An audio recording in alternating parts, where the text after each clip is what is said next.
unboxing sa mga ipamimigay naming gift sa mga kids na Tini. Yes. Yes. Careful.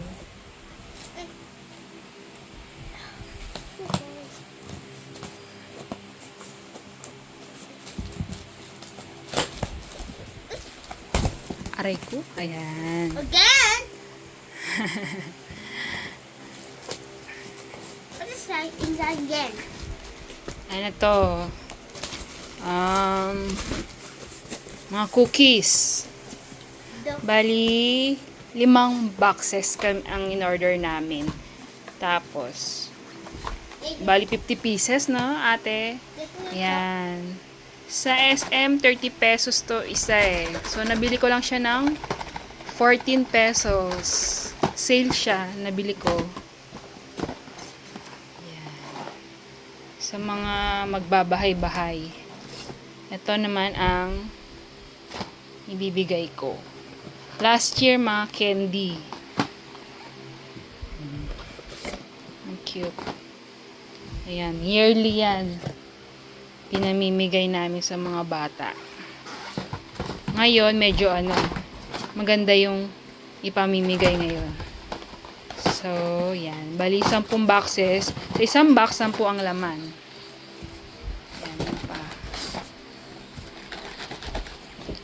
Tapos, may kape kami dito para naman kay Ate Guard tsaka doon sa maggugulay.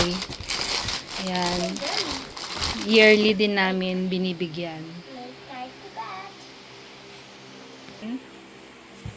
O-open ko lang. So, ito naman, reserba ko lang to. Just in case maubos yung mga box na ipamimigay kong mga cookies. Ano siya? Pudding. Kasi minsan, tanghali na may namamas ko pa rin. So, yan. Reserba lang siya. Yan, na-open ko na. Yan, pudding siya. Hindi ko alam kung anong lasa niya, pero next time.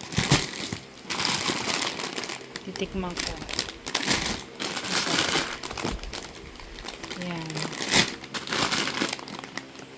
Sa mga late na namamasko. Kaya, agahan nyo, mamasko.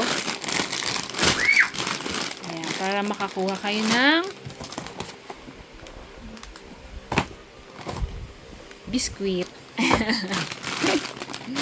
Ayan. Gift ni Tini sa inyo. Di ba na, Tini? Yeah. Ayan. Ayusin pa namin. Meron pa doon eh. Hindi ko lang nilagay sa kama. Ayan.